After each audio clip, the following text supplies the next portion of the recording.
বামফ্রন্ট আমলের Raidighi sports complex আজ বেহাল। দক্ষিণ চব্বিশ পরগনার রায়দিঘি বিধানসভার রায়দিঘি 2 নম্বর এলাকায় ফাঁকা মাঠের কাছে 2005 থেকে 2006 সালে তৎকালীন সুন্দরবন উন্নয়ন মন্ত্রী কান্তি গঙ্গোপাধ্যায়ের উদ্যোগে সুন্দরবন উন্নয়ন দপ্তরের মাধ্যমে তৈরি হয়েছিল একটি বৃহৎ স্পোর্টস কমপ্লেক্স। প্রায় 18 থেকে 20 বিঘা জমির উপর কয়েক কোটি টাকা ব্যয় করে নির্মিত এই কমপ্লেক্সের লক্ষ্য ছিল সুন্দরবন এলাকার ছেলেমেয়েদের খেলাধুলায় উৎসাহিত করা। তবে সেই স্বপ্নের প্রকল্প আজ ধীরে ধীরে ভেঙে পড়ছে। কমপ্লেক্সের অধিকাংশ অংশই অরক্ষিত এবং অবহেলায় পরিত্যক্ত। সন্ধ্যার পর এখানে অসাধু উপাদানদের আঁকড়া বসে বলে অভিযোগ এলাকাবাসীর। ওই গিল নিয়ে গেছে, দরজা জানলা উপরে লাইট গুলো ভেঙে দিয়েছে, এইসব করেছে। সন্ধ্যাবেলা ওইসব মদ খায়, খেয়ে এইসব করে। স্পোর্টস মানে এইসব সন্ধ্যের পরে এই জানলা দৌড় ভাঙা চোরা করে নিয়ে লোক সব বিক্রয় করে দিয়েছে, এখনও ভেঙে নিয়ে যাচ্ছে। তারপরে ঘোড়া রাখতেছে, গরু ছাগল সব আর কি নোংরা হয়ে পড়ে আছে।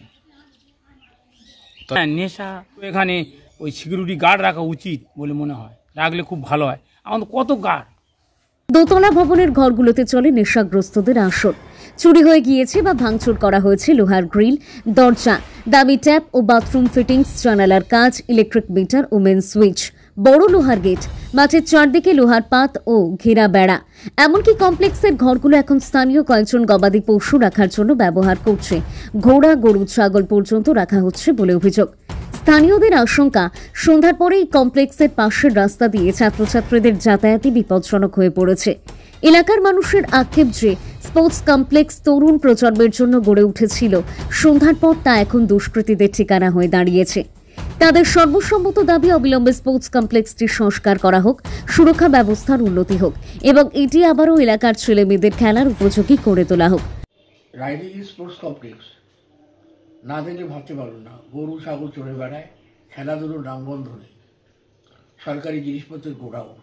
সুন্দরবনে যখন দায়িত্ব পেলাম, সুন্দরবনের নদী নালা, খাড়ি, মৎস্যজীবীদের বাস, সমস্ত পরিশ্রমী, সেখানে খেলাধুলোর প্রসার যাতে ঘটানো যায়, সেই কারণেই কাকদ্বীপ, রায়দিঘি, ক্যানিকে স্পোর্টস কমপ্লেক্সটা তৈরি হয়েছে। দুর্ভাগ্য হয়েছে গত 14 বছর সামান্যতম হেলদোল নেই। খেলাধুলোটাকে এরা বড় করে না, যে সংস্কৃতির একটা বড় অঙ্গ। আর খেলাধুলোতে পশ্চিমবাংলা একেবারে নিচের দিকে। দুর্ভাগ্য আমাদের। সরকারের উচিত যে খেলাধুলোর প্রতি আরও বেশি যত্নবান হওয়া, শরীর স্বাস্থ্য মন সব গড়ে উঠবে, নীতি নৈতিকতা মূল্যবোধ গড়ে উঠবে। জাতি গঠনে খেলাধুলোটাও একটা অপরিহার্য। এই সরকার সে ব্যাপারে একেবারে ভাবনা চিন্তা তাদের কিছুই নেই। আমরা সিপিএম আমলে দেখেছি যে সিপিএম পলিটিক্যাল মিটিং করতে, তাদের দলীয় কাজে ব্যবহার করার জন্য স্পোর্টস কমপ্লেক্স, মিটিং মিছিল, এবং তৃণমূল জামানায় দেখছি ওই স্পোর্টস কমপ্লেক্সের শাসক দল তাদের রাজনৈতিক কারণে ওই জায়গাটাকে ব্যবহার করে। আজ পর্যন্ত ভারতীয় জনতা পার্টির দীর্ঘ 14.5 বছরে ভারতীয় জনতা পার্টির কোনো রাজনৈতিক প্রোগ্রাম ওই স্পোর্টস কমপ্লেক্স কোনোদিন হয়নি। সেখানে উল্টে শাসক দলের ইন্ধনে বিভিন্ন কন্ট্রাক্টর তাদের বালি পাথর, তাদের পিএইচির পাইপলাইনের কাজ, রাত্রেবেলার মদ, মহিলা, এসব নিয়ে একটা আড্ডা তৈরি হয়ে গেছে। দেখুন, সিপিএম যে অভিযোগ তুলেছে যে চৌদ্দরশির যে আমাদের স্টেডিয়ামটা আছে, ওটা আমাদেরই পরিকল্পনা ছিল। পরবর্তীকালে ওদের সময়ই ওই সব জানলা টাল্লা যা ভেঙেছে হয়েছে, কিন্তু এই মতো অবস্থায় আমাদের ওখানে সিভিক থাকে, আরও আমাদের লোকাল ওই স্টেডিয়ামের যে দায়িত্বে আছে সেও আছে, ওখানটায় তারা থাকে।